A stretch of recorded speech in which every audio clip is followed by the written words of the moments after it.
Hello, everyone. Mallory here, and welcome back to Mallory's Weird World Adventures, the podcast. I have my co-host here with me today, Michael. Hello. Hello. And we just got back from an epic adventure. Actually, we're technically currently driving back from the epic adventure, so if we sound a little different, it's because we are mic'd in the car on the way home from our adventure in the Great Smoky Mountains. So we wanted to talk with you guys about the Great Smoky Mountains National Park. I feel like I just had to tell you guys about this experience now because we've had a phenomenal time. And when we first arrived to the Great Smoky Mountains, we stayed in Gatlinburg, Tennessee. So we had to go through Pigeon Forge to Gatlinburg, and that just was not what either of us expected at all.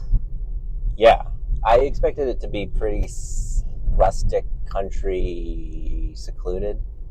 The whole drive out there, the way we went, didn't ever feel all that secluded. No, well, we were on the 40 for a while, which is like the major cross-country road. Like it was like, okay, we're on highways, and then just all of a sudden when we get off where I think it's going to be, it's going to be like small town. We're going to go through Pigeon Forge, and in my defense, I was planning to film Weird World, so I went on to Atlas Obscura, because that's like my go-to Atlas. Yeah, my research tool for the weird places around. And there weren't that many things listed in Pigeon really Forge. Funny because the entire thing is a weird beach town bordering on tacky. Yes, so we bordering. It is tacky. It is just, yeah. We arrived and off the highway exit for Pigeon Forge, and it's immediately like a 4-lane highway, and I think it becomes a 6-lane highway. It's just a very big road, and the speed limit just kind of drops from highway speeds to 45 quite fast. And I was like, oh, well, that's weird. And then all of a sudden you're just flooded by stuff everywhere. And if you've ever been to Myrtle Beach, it's like Myrtle Beach number 2.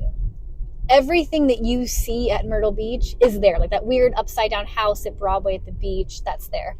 The Ripley's Aquarium is there. The Dixie Stampede from Dolly Parton is there. It's literally like just jungle golf. Yeah, all the things. Dozens of mini golf places, yes. Dozens of arcades, very neon light lit up storefronts, bars. Not at all what I expected. No. Not necessarily a bad thing, just not anything like what I was expecting. I didn't realize that I'd be going to Myrtle Beach, I guess, but in the mountains. In the mountains. I was like, well, what is this? And I recognized most of the places from Myrtle Beach. Yeah, it was the kind of thing you would expect at a beach, definitely. The little the weird mini golf courses, the arcades, the kind of open to the street bars. Yes. Not that people were open drinking on the street, but the kind that are just the storefront kind of just opens onto the street. Yes. Even the Mellow Mushroom that we ate at for dinner had the dining room was upstairs, and then the downstairs was here's just an open street bar for people to walk into. Like frozen margaritas and yes. stuff at the beach, and it's just not what I was expecting in the mountains. Definitely not at all.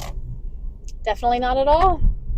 And I guess the things in Pigeon Forge, because there's not really many places to stay in Pigeon Forge, and immediately I get it, because you're like, well, this is just tourist stuff over everywhere, right? So yeah, there's not really many places to stay. It's all about going there and eating and watching shows, and they had the Hatfield and McCoy's Dinner Feud Theater, and then the things that came up in Atlas Obscura that I was like, oh, well, that's weird. We have to do interviews there. Was Alcatraz East, and I think I was.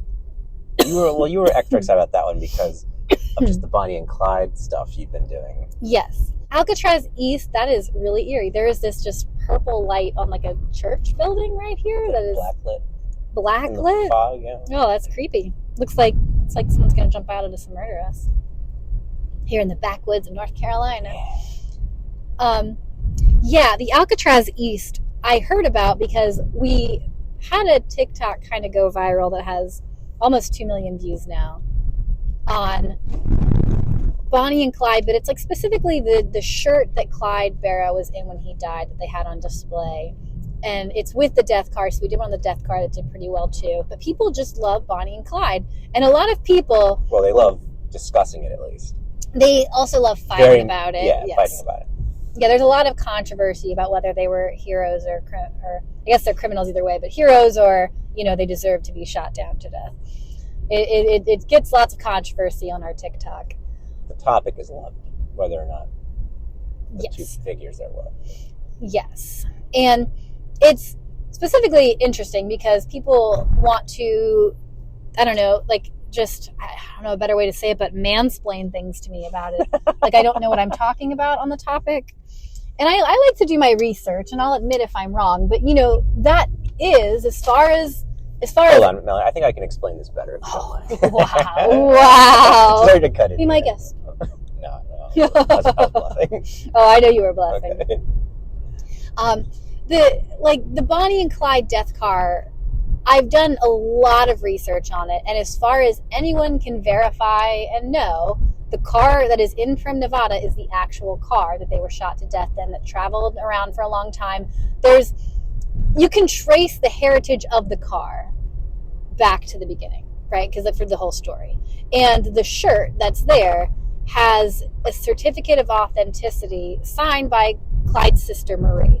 So again, I wasn't there. I can't verify this is exactly this. But when you have the sister of Clyde Barra signing something verifying it. Yeah. Exactly. So, but people just love to argue about how it's wrong. And specifically, I've had a lot of angry people kind of, mansplain, for lack of a better word, to me and call me an idiot for believing that that's really the death car, and then telling me that the real death car is in Pigeon Forge and Alcatraz East. So naturally, we went out to this place yes. just to disprove this theory. She's that spiteful. Yeah. No, we were going to write our book, Haunted Hikes of the Great Smoky Mountains, but so this is a wonderful opportunity for spite. Yes, exactly. So we went, and lo and behold, just as I had already read up on and known and predicted, the car that is in Alcatraz East is the movie car from the 1967 film Bonnie and Clyde with Warren Beatty and Faye Dunaway. So it's the recreation of the vehicle that they were shot in that they used for the movie. It's weird that there's controversy really about this, where people are aggressively telling you how wrong you are, because it's not like Alcatraz East is trying to sell it as the death car. No, it's there. We had a guy we had a person give us a full tour who did a wonderful job of it. Yes. And she introduced it as, well, this is the car that was used in the movie. The placard in front of the car was, this is the car that was used in the movie. There's nothing there implying that it's their car. No, it's definitely not. So, which is different from several of the other things they have there, where they are authentic, or allegedly authentic, or right. Again, we're not independently verifying the veracity of the authenticity of many of these things. It's true. I actually read something about how weren't you with me when somebody credible, it might have been Neil deGrasse Tyson, said that like some 40% of art in museums is fraud. It's fraudulent or forgeries. Yeah. Yep. It's a fascinatingly high number, because unless you can trace the actual ownership, all the way back, say Picasso, okay, we know he painted this, and then we know Sam bought it, and then right. Paul bought. Unless you have that documented ownership, how else are you going to show that? Really, right? Right. And people are incentivized to make very good forgeries for those things because they're quite valuable. Right, definitely. So I guess it shouldn't be a surprise, but it still surprised me that it surprised me, because if I see something, if someone with knowledge says something like, well, this is this, at a museum, you just want to believe it, right? I mean, you take them for their word because they know better than you do. At least I would. So it's weird to have that. Anyway, as far as it can be traced, and it seems to credibly be traced, the ones in Prim, Nevada are in fact the real car that they were shot to death in, and it has the real shirt that Clyde Barra wore when he died. And the one in Pigeon Forge does not claim to be the real death car. Nope. It is clearly identified as the movie car. Yes. Still cool to see. It was cool to see. I mean, that's a great movie, and you haven't seen it, and we really need to watch it because it's great. I mean, Bonnie and Clyde are fine. It's a fine topic, I guess. It's never done anything special for me. That's why I'm so surprised that people care either way so strongly about I mean, I think it's like the psychology of them taking it into their own hands, taking life into their own hands in a time in the Depression where people felt totally lost and like they didn't have any power. And I think people find like heroism in that. Mm-hmm. Well, it worked out well for them. So. Definitely so. Anyway, Alcatraz East was very cool. I liked in that same exhibit, before we move on from Alcatraz East, because we can move on. There will be a full video tour of Alcatraz East. Yes. Coming soon, and then I was going to say more about it anyway. Oh, okay, sorry. I don't want to steal your thunder here. I just want to cut to the car I found most interesting there was what they do claim to be the SUV that O.J. Simpson fled on. Yeah.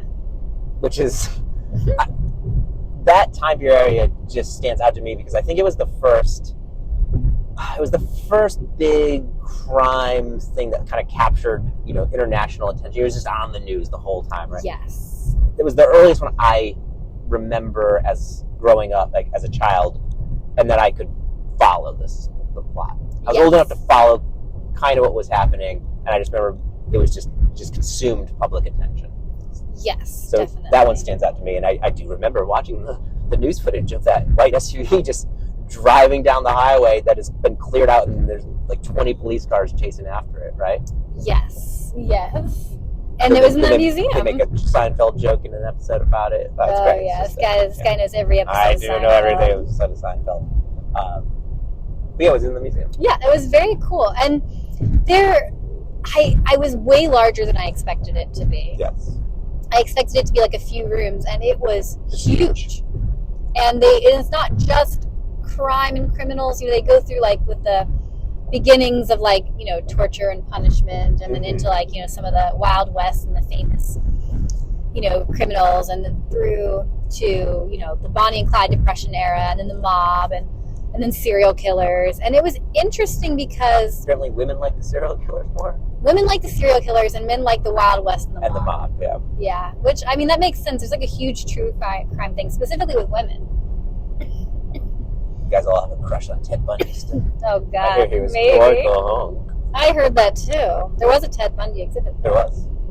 And they had, I guess, some of like the big things that stood out. They did have a Bonnie and Clyde display case, which was cool because when they were shot to death, a bunch of people just like flooded the crime scene to steal memorabilia, because that was something that just happened back then. People would like tune into police radios and wait to hear something to kind of like come out and like, like, oh, what a strange, so there were like pieces of glass from the car. There was like a bullet casing, I think, from the crime scene. There was a penny. I guess it wasn't a lucky penny. Oh no, some dirt. And they had, I think, Clyde's typewriter, and then Bonnie, one of her poems, because she wrote poems, was there, which was kind of cool. So they had some nice little Bonnie and Clyde stuff. They had Jeffrey Dahmer's glasses. Yeah, that was cool. It was like his glasses from prison, which was interesting. Next to Charles Manson's guitar and like prison shoes. Yeah. Like slippery looking things. That was pretty cool. So they had some like very interesting collectors things there.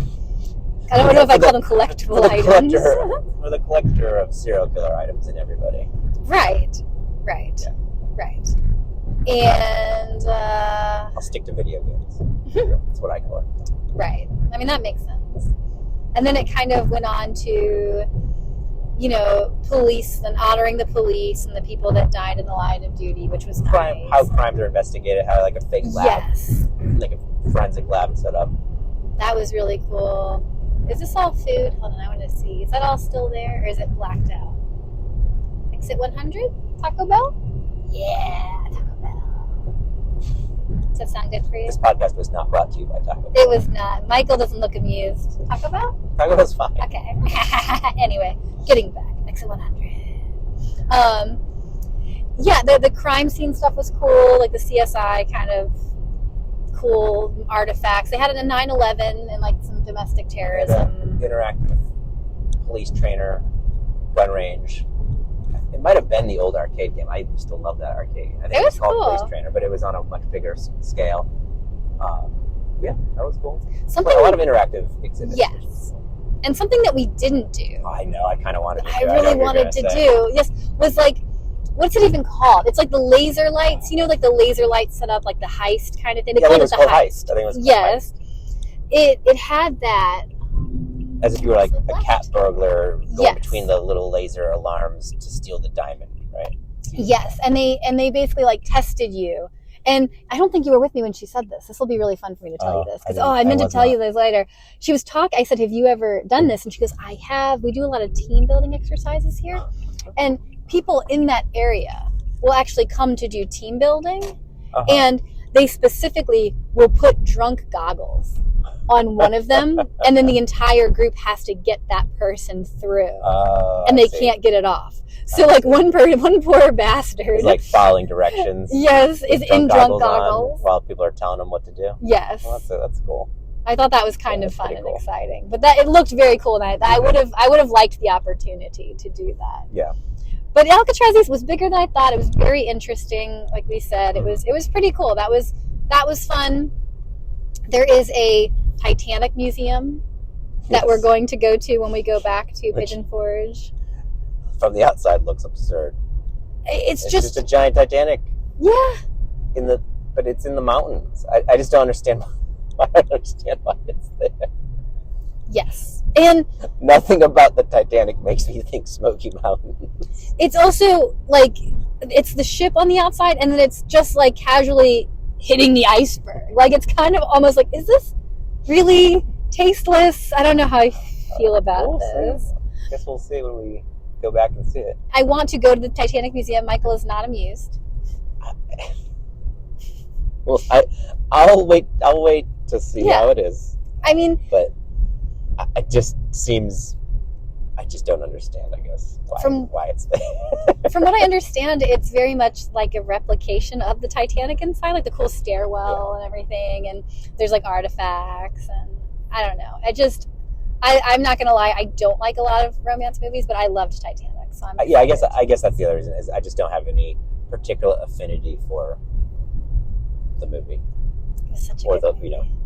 The actual event. That's fair. I'm just saying that old woman's the villain. Oh, I know. We had that discussion last time, and yes, she definitely is. So we're excited to update you guys on that, and then I think Michael wants to tell you guys about his favorite part, the Salt and Pepper Shaker Museum. Do I want to tell you? You did all the research. I did like it. It was very cool. Well, you were here when we had the phone call with Andrea from Argentina. Did you just find that on Atlas Obscura? I found that on Atlas Obscura, and she was very kind and very excited to share her story, because it's the story of her mom, who was an archaeologist in South America, and then she wound up basically, no longer being at the university down there and moving to the States, where she, instead of collecting artifacts, started collecting salt and pepper shakers, because she realized there was this like anthropological message behind it. Yes. It was very, very, very neat, and she was very passionate about it. There are over 20,000 salt and pepper shakers within that museum, and they're all like very distinct and unique and bizarre and very cool. And when we talked to Andrea, she was very knowledgeable on just all of them. And she definitely had favorites. Oh, definitely. This one has this story. It's like very interesting to hear somebody know their collection that well. I mean, I guess it makes sense. I have maybe 600, maybe 600 physical video games, and I could video games in my collection. I could tell you about every single one of them, right? Mm-hmm. But yeah, 20,000 salt and pepper shakers, and being able to just be like, well, this one is like this story is. It's just fun. It's just fun to see somebody care that much about their collection and have that little stories to go with, little personalized stories to go with a lot of them. And there's I mean, it was maybe like 5 or 6 rooms, a big hallway. Like it was like a small space, but it was longer than I thought, and it was just packed full of stuff. Like, what were your favorites that you saw? Well, I liked, first of all, that they were organized thematically. There was like little signs above the different displays, like this is Americana, and this is from this time period or place. They were like loosely organized thematically, which was cool. Yes. I mean, like right off the bat in the first room, which is also when she pointed out or told us to look for when we talked with her, the fried eggs. Yes. Right in the first room, where like the yolk is like pops out of it, right? Yes. Like the shaker itself, and they had wind up mechanical ones that walked around. Yeah, there were 2 robots that you could wind them up and they would walk around. That was very cool. I liked the cats in that room. There was like long. They were very long, big cats with these fluffy collars. It was very cute. They had some skunks, long skunks in that same display. They were like elongated salt and pepper shakers. Yes. They were odd looking. But they had a name for it. Some skunks, cats. What else was in that one? Well, they had a whole collection of Christmas stuff. Yes, there were a lot of Christmas ones. There was a whole Disney section. Yeah, there was. I mean, there was, most famous old things have been made into them. There was, I Love Lucy, Star Wars, Scarlet and Red. That was pretty good. From Gone with the Wind. I liked in the vegetable the detail that she put into it and what she thought things through, because she mentioned this to us when we were talking, and then one of their customers pointed it out, and it reminded me. There was an area that they called the vegetable garden, where they had all their little vegetables, and she had like little snails and butterflies and things like that were salt and pepper sugars put in between the vegetables, things that you might find in your garden. I didn't even notice that. I mean, I didn't even pick up on that. Yeah, that's cool. It was very cute. It was something like she was talking about the detail they put in and brought up that kind of part of it. And then the girl, there's a couple that was looking that were very into it when we were there. And the girl pointed, look at the little snails over here. Yeah. So it was noted and well received.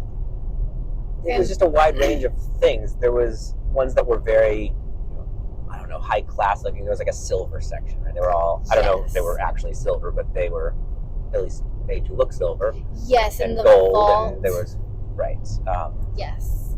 Like a wedding section, like wedding themed ones. And then there were I gravitate towards the less classy, more, here's Darth Vader as a salt and pepper shaker, and here's some Marvel superheroes. They're just way more colorful to me, and I'm a huge nerd, so that's what I gravitated towards. I liked the Scooby-Doo. I'll take Scooby-Doo anything. That's pretty bad, too. They also had a whole section of penguins. Yes. Which I loved. Do you love penguins? I love them so much. And gosh, there were the tallest one and the shortest one were very cool, because they had little tiny salt and pepper cufflinks and earrings. Yeah. They were, and then the smallest ones that they had, which were so tiny. Yeah, it's hard to do it justice on a audio podcast. Honestly, it was a very visual display. It's very impressive to see 20,000 of a thing in a small space, just in general, and they're very variable sized and color. They're very colorful. Just the display, kind of from a distance, is very colorful. Yes, and it so many different shapes and sizes and color schemes and everything. So it's very visually appealing. Just to, I don't know. We were there a while. Yeah, it was interesting the whole time. It was cool, and it was definitely worth the visit too for the story. Like the anthropology side of it. I mean, it kind of became an anthropology lesson, which I think is very cool in itself, and like her mom's story. Plus, they were from Argentina. That's kind of the background. Right. She was an archaeologist that did that, right? The work of her mother. Yeah. It was very cool. And they were from Argentina, so you know how much I love Argentina. Do you love Argentina? I love Argentina. And penguins? And penguins. Okay. And there's penguins in Argentina. Oh, wow. And then we purchased one. We did. There was a brain. Yeah. There was a brain. Left and right hemisphere. Yep. Left and right, and one's a salt shaker and one's a pepper shaker. Which one do you think is which? Do you think they did it? Like, what would you... If you use the left brain, right brain motif, which is not actually how the brain works, as far as creativity and logic, but let's just go with it, because that's how everybody thinks of it. What would you make? Which one would you make which? Oh, that's a good question. I would make salt the left brain. And I think it's because salt is very essential and structured, and like she had said, it's a part of every culture. It's something that we just need. And it's just kind of what it is. Pepper is a bit spicy. It's, to me, I would like associate that more with like the creativity, right? It's a little bit spicy. It adds a little flavor. It's more oomph than salt. So I would put salt as the left brain because it's like a necessity and structured, whereas pepper is like maybe just a little more like you don't need it, but you want to add it because it's more bougie and adds a little bit of flair and spice. See, I would have used the same exact ones. Okay. I thought you were gonna. I agree. I thought you were gonna say salt because I'm a salty bastard. Because I'm the left brain guy. I'm a salty bastard. But that was my thinking. But I agree. You would be more of the pepper, and right, Brandon. Yeah. You're not necessary. You just add a little spice, right? Wow. I took the it. high road and didn't sass you, but you just went for it. By now I'm always low road. Wow. Okay. I take the low road 100% of Yeah, the time. Okay. It's You're cool. a salty bastard. Yeah, you are a salty bastard. Okay. It's cool because they like the magnets too. Like they're magnetized together. He said, which is very neat. That's cool. We'll have to see which is actually which. Yeah, I can't imagine it would be different than that, but we'll have to I agree. follow The left brain should be the salt, and the right brain should be the pepper for the same. I had the same logic. Yeah, definitely. That was very cool. And then we got to hiking. So if you guys don't know already, Michael and I are working on haunted hikes of the Great Smoky Mountain, which covers like the legends and lore of the Smokies and the hiking trails that you should go on there to enjoy that lore.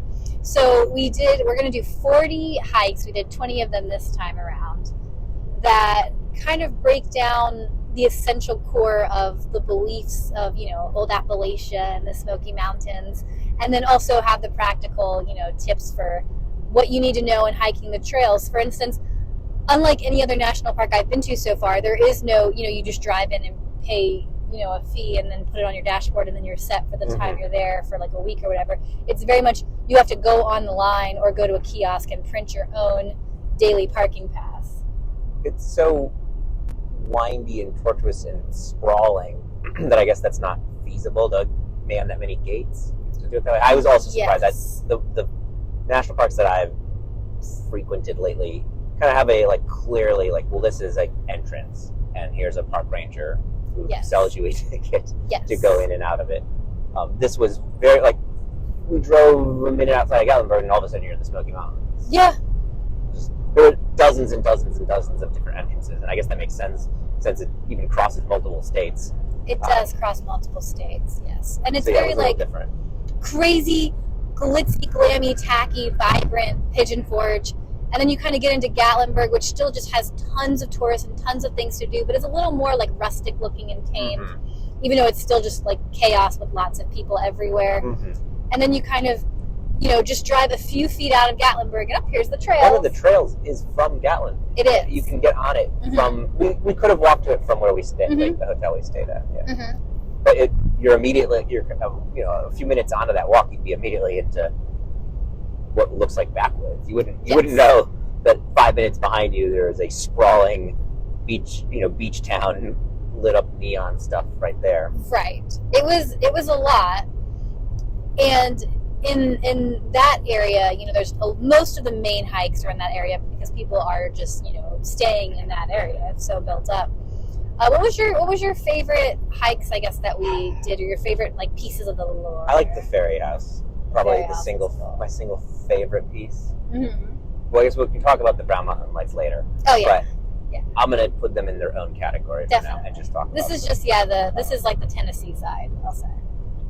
Let me think. I think the ferry house would be my single favorite thing. The abandoned crazy painter's house out in the it was several miles deep. It was you were fully backcountry, and to get to it we had to cross a very what's the word I'm looking for? Bridge. To call it a bridge would be generous. Frighteningly skinny log with a one-sided railing. Yeah, it was a log that somebody attached part of a railing but to. Just one side, not both sides. Yeah, and it was I don't know, a foot width. Yes. And got to the middle and it was pretty bouncy. The groupie bounce. Well, this is not quite as anchored secure into anything. as I thought. Yes, definitely. That was pretty cool too. Well, and then the ghost town was very cool. Yes. I don't know. I guess we should talk about all three They were of all those cool. because those were also my highlights. Mhm. So we should talk about those. Okay, let's talk about them. So We can talk about how we parked in the ghost town we and did not know it was. Oh my god! So yeah, the first one we'll start because it's the first one we did out of these was the ghost town, and it's in the old historic district of Elkmont, and Elkmont is the name of the ghost town. It was apparently used as like originally houses for the people that worked in the lumbering community that was in that area, and then Go back a while. yes, They would have been the houses where you showed up and built your own house. Yes. People that built their own house. definitely, and you can tell they were like expanded on later, and you could because there's like awkward windows and doors inside the house, and then people would just add another thing over here, and then you can tell it's been added on to, and then they wound up becoming like vacation rentals for some of those people when the lumber people kind of moved out, and the National Park Service bought the land to make it the national park and leased the people that lived there their houses back for a time, and then it like got cut short, and then it expanded a little bit. And anyway, Very convoluted history. Yes. Who owns what and where these people are getting moved to or allowed to stay and for what reason. Yes, and it's very like bureaucratic, and it goes until I think 92. It's crazy. We're driving on the 40, and there's just these like black lights on the road. It's got to be regular fog lights. related or something. And maybe right? it is fog related. That's a very good point, actually. I bet you it is. Yeah, the history, very convoluted Bureaucratic political history of why this town died, basically. Yes. And then they finally got the land back and were going to demolish it, and then it was put on the National Register of Historic Landmarks. So they're not able to turn them down anymore. So now they're like, damn it, where's the other Titanic museum going to go now? Oh no! We needed one inside the park. So they kind of just thought maybe we won't advertise it and we'll just board it up and like keep it back here and let nature reclaim it. But then the internet happened. And then people went looking for it. Yes, so then I guess they decided like the safest and I will say one of the things I like most about the Smokies is they came to a conclusion, I think, within the last few years that it does more damage to board things up and keep people out because people then trespass. They trespass and vandalize. Yes. So they kind of have developed the mentality of we're going to leave all the old historical buildings open for people to explore, and they seem to be like in good condition. So it seems to have worked. Well, this quote unquote ghost town was in such good condition that we parked here, then took a trail that we thought was leading us to a ghost town. Yes. Walked all the way, the 2-mile trail, looking for a ghost town. And then we were disappointed that we never found it. That was the ghost town. And we get back to the car and we're like, is anyone living in these buildings? And that was the ghost town. Because it was that well kept up. The last person moved out in, I think, the 2001. So, like, they are still, like, relatively some of those had newer. a new paint job. Definitely. There were some that looked more recently painted than my house. Yeah, it was definitely a fail because the people that said, like, in the trail app, you cannot miss the ghost town. We missed it. And we missed it because we thought, okay, well, it's on this trail, and we're going to find it. And come to find out, we parked at it, and you really couldn't miss it because you have to drive through it to get out. Yeah, we're just idiots. Yes, we are just idiots. But it was exceptional. Well, anyways, they did a good enough job keeping it maintained, and I think I agree. Like allowing people to access it and not making it like, well, this is abandoned. Don't go here. And by just kind of welcoming, like, yeah, you can go in them.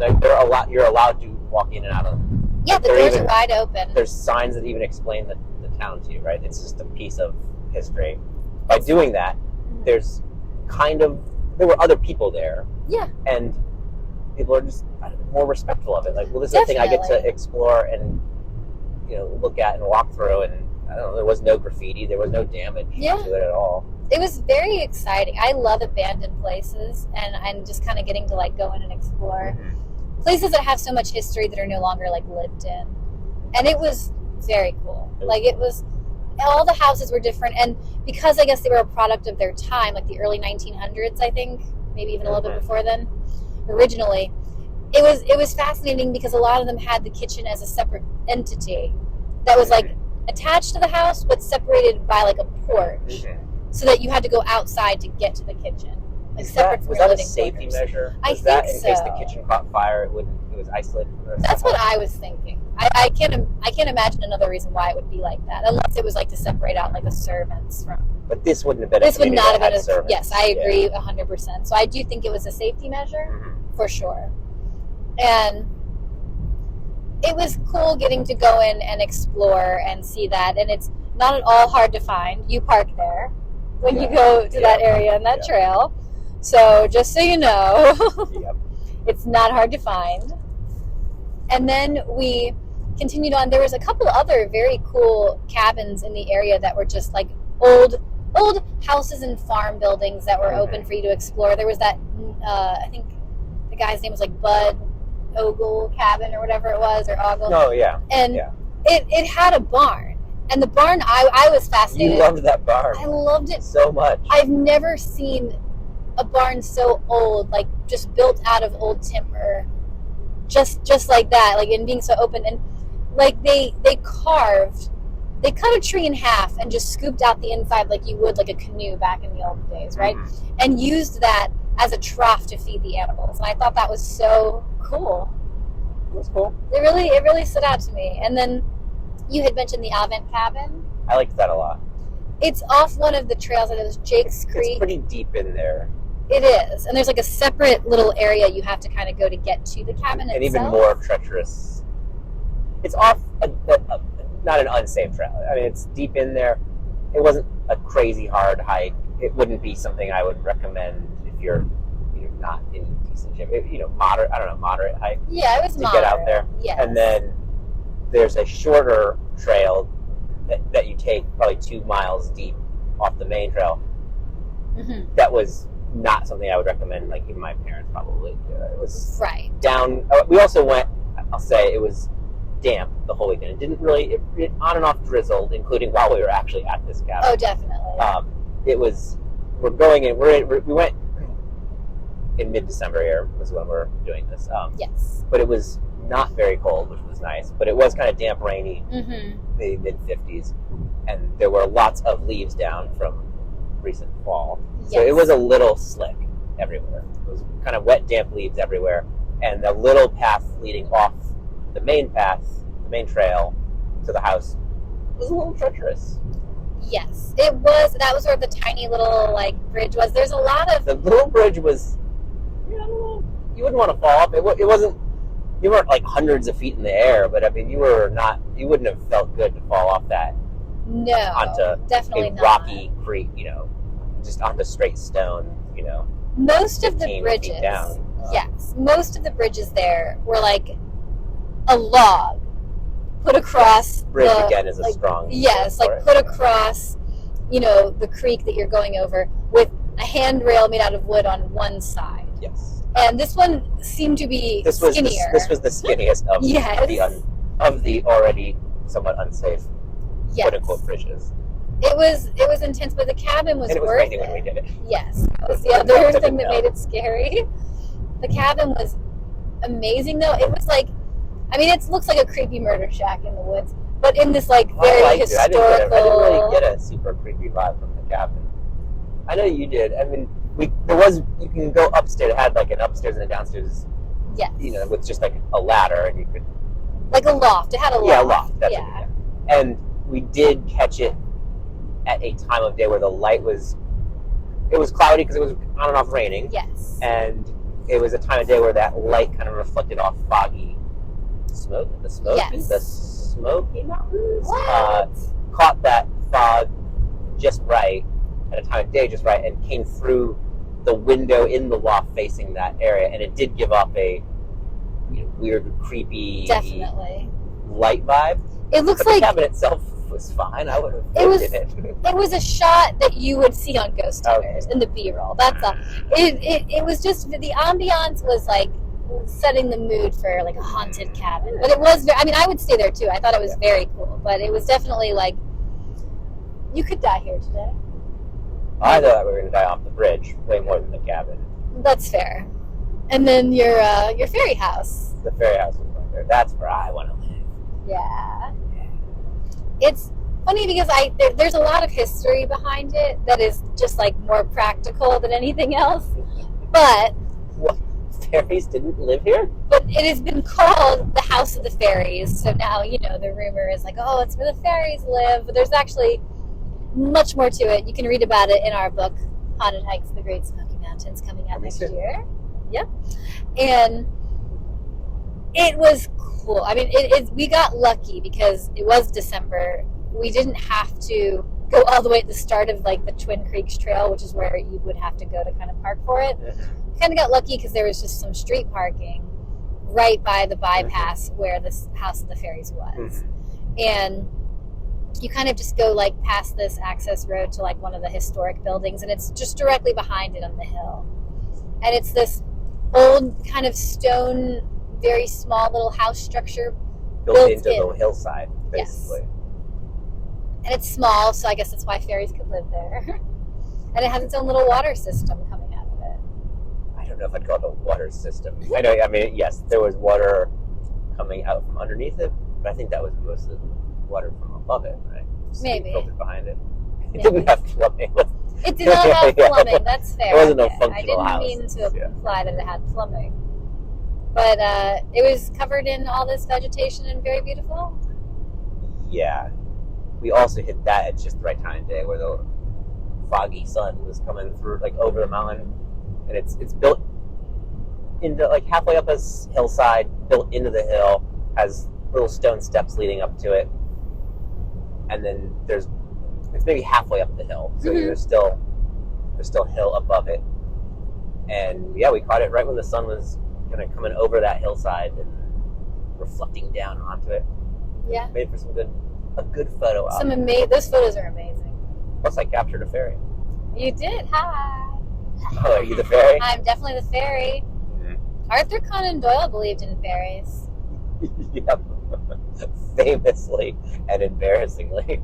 Have you seen the picture of the fairies? You did show it to me, yes. That like fooled him? Yes. They're literally cut. They're magazine cutouts of fairy drawings. Yes. And he was fooled by them. Well, it was photographed, so it must be real. Guy who made Sherlock Holmes, who was the quintessential logic and deduction reasonable deduction, yes. Was fooled by two 8-year-old girls who picked literally drawings of fairies out of a book and just stuck them on the ground, on sticks, and took a picture back then. Oh no! An early picture. Yeah. I mean, it was photographed. It must be real, right? That was before. Insane. Oh my god. Insane that he felt that he fell for that. But I'll say I don't know how much I love Arthur Conan Doyle because he had this aggression near the end about writing more Sherlock Holmes books. He didn't like that Sherlock Holmes made him famous, and he was tired of writing Sherlock Holmes. So there's 4 Sherlock Holmes books, and I think it's the 3rd one, His Last Bow, where you've seen the second Sherlock Holmes movie with Robert Downey Jr., right? So that's what happens in the end of the 3rd book. It's him and Moriarty kill each other. They go over a cliff together and they die, right? And he's like, I've killed Sherlock Holmes. It's done. We're not writing about it ever again. So he killed him out of spite because he didn't want to write about him anymore. And then people complained so much and never read anything else that he did that he brought him back for the 4th book. He killed him out of spite. Yes. And then his entire audience said, out of spite, we're never reading another thing you write until you bring him back. Yeah. So, I don't like when people... But fairies are real. Fairies are definitely real. I don't like it when people, resent the things that made them relevant, I guess. And I know there must be some frustration that comes with, oh my gosh, people only know me for this. But if that's what it comes with, lean into it. You had to have wanted to love it at one point if you created it, right? I know. It's also just, I don't know, so many people would kill for that opportunity. Yes. It's a little gross when, people resent their own fame off the thing that made them famous. Well, no one told you to. Right. No, you didn't have to write it at all. It's a lack of gratitude. Yeah, that's what it is. That's what makes it so frustrating. And there's a lot of talented people that also do great, write a great story or make a great movie or whatever, but just never gets recognized. Doesn't go anywhere. There's a luck degree there, right? Like definitely. I'm not trying to say the hard work doesn't also go with it, but there are people that do great pieces of art that just never get any notice or credit or whatever. So there is a luck component built into that. Definitely. And then so it just makes it extra gross when somebody that does hit it, just right for whatever, then resents their own fans or shitty their own fans or just resents their own thing that made them famous. It's just like you sought this. It's very frustrating. The thing was not thrust upon you. Right. You went out of your way looking for it, right. And then you got it, and then you want to be a prick about it. Right. When there's plenty of people that would want it, probably deserve it, will never get it, and wouldn't have been assholes about it. Right. And I don't know how you can create something as wonderful as Sherlock Holmes and be so salty about it. It is just, it's a pet peeve of mine for sure. Obviously it is for you too. And I guess as somebody who's never went in, I like different types of art. I didn't go into the arts. I went fully just a different route, and it's never particularly appealed to me to chase fame or any of that. But in any endeavor. But it is just gross to me that there's people that do, and then resent their own fame, resent their fan base, resent the things that got them there, and I don't know. It feels very this is like, man, it should have happened to somebody better, right? I don't know. Right, like unappreciative, no gratitude for just like, that's the kind of person that's never going to be happy, right? Right. You got your big break and they were shitty about it. Exactly. And today, we went to the North Carolina side of the Great Smokies, which is completely different. More what I thought the whole thing was going to look like. More mountainous, more windy, much more rural, much more remote feeling. Not built up really at all. Lots of tiny little towns and just total backwoods. And it was definitely more of that. And I like the North Carolina side because that's where the legend of Spearfinger the Witch comes in. Every civilization has that witch story, kids, don't stray away or the witch will get you. And in old school Appalachia and the Smokies, it was definitely Spearfinger the Witch. It's a good name. Her finger was like a spear. It was like a knife. So good creative name there. And she used it to cut open children and eat them. So that was her story. So the legend is don't wander too far away from your parents, or you'll get eaten by Spearfinger. So she used the spear finger to cut open children? Yes. It seems like an odd tool. Spears poke holes. I think it was more like a knife-like, but the name just was a little messed up. Should have been called Knife Finger then. It's true. She should have been called Knife Finger. And maybe that name was taken. I mean, I can imagine. There's lots of witches, right? So I can see Knife Finger being a witch, too. Yeah. Maybe that'd be a warlock, though. I think it's more like a warlock name. Spoon Finger. Spoon Finger? Like that we're going into Iceland and Gillette now? Right? Yeah, definitely. Spork Finger. Spork Finger. Ooh, I like that one. I'll be Spork Finger. Not quite a spoon. Not quite a fork. It's a spork. Then she could use the spork to cut up the children and eat them with her soup. It's true. 2 in 1. 2 in 1. Although spork is hard to cut someone up with. I want to end this podcast talking about, so we're on our way home from the Great Smokies in North Carolina, and we specifically had to stop on the way back out at Wise Man's View, which is where you can spot the Brown Mountain Lights.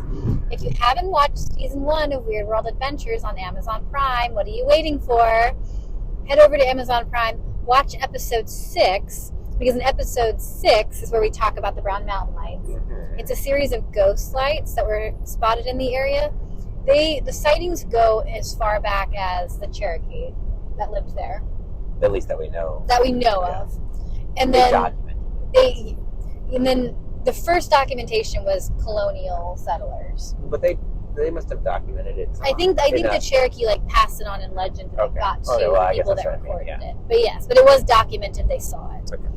And then the first written documentation of the time. Got it. Was colonial settlers. Got it. And they've been spotted ever since.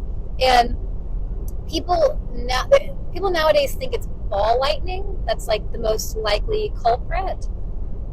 But there's not very much that's known about ball lightning. It's very new, the phenomena. Well, newly understood. I think they just now recreated it in a lab, so they were able to finally figure out a little more about it, but it's still hard to kind of, they don't have all the details yet. Yeah, I think the leading hypothesis or confirmed theory is that it's ionized, plasma. Mm-hmm. And for what, but I think what's not that well understood is why it forms in a specific spot at a specific time and then stays there for long enough to be seen and documented. It's not like a microsecond thing on like a, I don't know, subatomic scale. Mm-hmm. It's macro, you can see it. It lasts a few seconds. I don't think that's well understood why there's just a ball of ionized atoms. Right. A plasma ball chilling out for 5-10 seconds. And when we researched it, what I was told is that, you can kind of see it along the horizon in the valley area that Wise Man's View overlooks over at Brown Mountain. And they did an X-Files episode on it. Like, it's known enough in pop culture that it's been in television shows like the X-Files. Mm-hmm.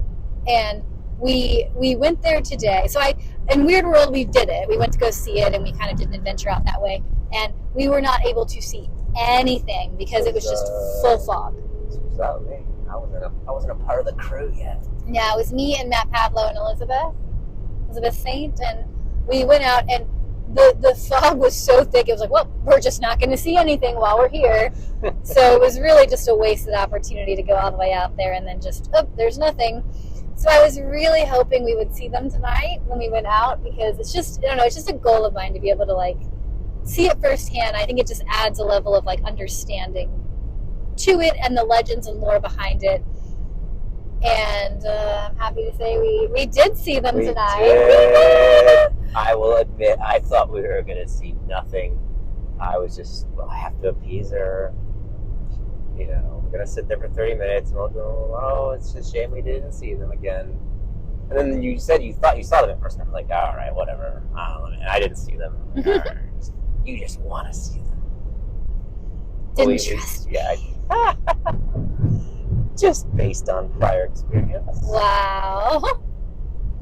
And then you saw them too, so I did, yes. It was funny because I guess it was not what we expected at all. No, so we were on an overlook over the valley, and I was looking out to the next over mountain. Right, like when you think you see it on the horizon, I'm like, okay, it's going to be out in the valley over that way, up high, eye level. Right. I'm looking out that way because that was kind of what I had heard. Right. And it was down. It was kind of like down. Look over the edge of the cliff, and it was down in the valley almost below us. Yeah, like away, below. a ways down below us. But yeah, I was looking out in the valley. Yeah. Yeah. And it was, at first, there's like this shining light that looks like, it's just somebody shining a flashlight. And there was one other person who came after us. And kind of wandered off to a different path, and I was, well, that's just them. That's just their flashlight. Right, because I was like, well, there's a light right there. And he's like, oh, that's just a flashlight. And I'm like, is it? He's like, yeah, it's just a flashlight. And I will say it looked like it could have been a flashlight, like that one specifically. Yeah. And then all of a sudden, I see this light that looks like I'm looking at a firefly light up for a couple of seconds, and then kind of like it was kind of fluttering like you would expect a firefly to flutter. Mm-hmm. And I'm immediately confused. I'm like, well, there's not any fireflies out right now. Did I just see a firefly? It looked like a firefly light-sized thing. Yes. But it would have been way below us. Right. And I said, what's that? What is that? And I said that, and I walked over, and as soon as I said that, 12 of them all kind of light up around the same time and zigzag in and out and around each other. They move They moved very erratically. Erratically and so fast. You're like, well, that's definitely not a firefly, because it was like in. The other thing it reminded me of is almost like the meteor showers you'll sometimes see. If you see a star, the very it's a pinpoint bright light moves very quickly and then it's gone. Yes. These zigzagged a little. These were less zigzagged, like, yeah. And we're like weaving in and out of each other, almost like how you would see like the crackles on a flame. Yeah, yes, that's it. Right. And it was like, what is like the ember? What's that? Yeah, like the ember. Yeah. And when I saw all of them kind of light up and I was like, oh my God, what is that? Well, that's them. I mean, it can't be anything else. And it was not at all what I expected because it was so little, very small, like little fairies. I would have called it, and immediately I'm like, well, I can see exactly why people would call this ghost lights. And it also just looks like fairies, like little fairies flickering around. But then, you missed that one. I did. You were yelping. I was off on the other side of the overlook looking out into the mountains. Yes. You're like leaning over the edge looking out. I was like, oh my God, what are these? And I go over there and there's just nothing. It's just pitch black. And I was like, what are you talking about? Wow. Thanks for the belief in me. Well, you just were motivated to see it. I just figured it out. And then seeing things. No, and then it happened again, right in front of your eyes. It did. I think almost while I was shitting on it, right? Like, yeah. Oh, you didn't say, oh my God. Yeah, you were definitely like making fun of me, and then, oh my God, look at that, that is them. Like, thanks, Michael. Well, now that I've seen them, we can know they're real. Is that like mansplaining? I think it's like mansplaining. Okay. And then that like flashlighty light appears again. Yeah, a much brighter. It was brighter, but over like a wider swath of area. Without a clear source. And it was like, what is that? What is this light? And then it kind of flickered on and off. Like vaguely moves around a little bit. Doesn't have a clear source. It's just like almost like a circly, oval-shaped region of light. Yes. That vaguely moves and then fades out. And then it happened a third time, very brightly. Mm-hmm. And it was like, well, this is clearly coming from underneath of us in the valley where there's nothing. Yeah, it was just floating. Like kind of floating and flickering. And it was like, well, this is definitely it. Like at that point, we're like, well, this is definitely it. And we even, like... It's what's described. I mean, it's what people describe as the phenomenon. So, and we did the due diligence to kind of go over to the other, like any other outlet that was around the area and shined like on our headlamps and our big light source through it to just see if we could recreate it. And there was no way because it was coming from such a lower point. It was way below us. Yes, way below us. So it couldn't have been created from anyone where we were. Right. And there's nothing down in the valley like road wise or like people can't go down there. Yeah, it wasn't clear to me that was even in the valley. It was like in the space in the valley. Yes. It wasn't like coming from the ground necessarily. Yeah. It was like floating in what was midair above the valley. Yeah. Yes. It was wild. So I was very pleased that we got to see those. And I like that there's like the bigger, because that was kind of more what I expected, like these just bigger bright lights, and then also just the little flickering fairy lights. It was like varying sizes. Those were cool. I mean, there was another round of those. I saw those too. After I disbelieved you first. Yep. I just figured you were Sir Arthur Conan Doiling me here with your fairies. And I really hope that it's visible on my phone or the GoPro. We did film it. I just don't know if it's going to show up on anything. I really hope, because it wasn't like a bright enough source. Right. It's pitch black. I mean, you're on a pitch black mountain. There's civilization and valley lights way off in the distance, but we were just in pitch black without our own headlights. And if you turn the headlights on, you kind of can't see it from your vantage point. So we were just standing in the dark, and I'm just not sure that any of the equipment we have, which is decent, we have some decent equipment. Yeah. And I'm just not sure any of it's gonna. But the pinpoint little flickery lights were so fast and tiny that I'm not sure anything would have picked them up either. Right. And then the vague lights weren't pinpoint enough, I don't know, for the cameras to have focused on. I could have sworn that it was bright enough that the camera could have gotten it, but like I was looking at my camera at the time and just saw darkness. But it wasn't focused on it either, so I'm not sure. We'll have to like pull it and see if we can. Yeah, well, that's the other thing there wasn't a focal point. Exactly. So I'm not sure what the camera's going to be focused on. And for the lights there, it's just pitch black. So the camera's just a black screen. Yes. With no focus. So I don't know. Right. You were wearing the GoPro. We'll have to watch that, see if that picked up. Yes. It was very exciting. It was cool. It was very cool. I was like now is the prime time, right? Yes. So I did my research when we saw it last time. Usually November is the best time to go because it can't be too cold, but it can't be warm. It needs to be like about those November temperatures. Which and it's a warm December right now. So. Exactly. It's a warm December, so it fit well. You need it to be a little like moist and damp to create the right environment, like for the charged particles to kind of form. Like it needs the moisture. Still see moisture? Yes. But you definitely don't want the fog that's so thick that you can't see anything. You can't see it 2 feet in front of yourself. You're not going to see anything. So it was the perfect conditions for us because it was the right time of year, it was the right weather, it was moist, and then yet there was no fog where we were, so we could see everything very well. Yes. So it worked out perfectly for that. It was wild. Yes. Really very cool. So if you're ever cool. in North Carolina, make sure to visit Brown Mountain to check out the Brown Mountain lights. But if you do, you should go to Wise Man's View. That's the part that I found just the most reliable to, because it has like a built-in spot for you to be able to sit. It's like built to look for it. Yes. Yeah. There's spots ready for you to stand there out in the dark and look for it. Exactly. Yeah. Yeah. Very successful trip. Very successful trip. I proved you wrong and we saw those lights. Foiled again. Oh, you love it. All of our people in the skeptical community have written about. That's where I had heard about. Mm-hmm. Yeah. Skeptical Inquirer. Yeah. Yeah, it's interesting.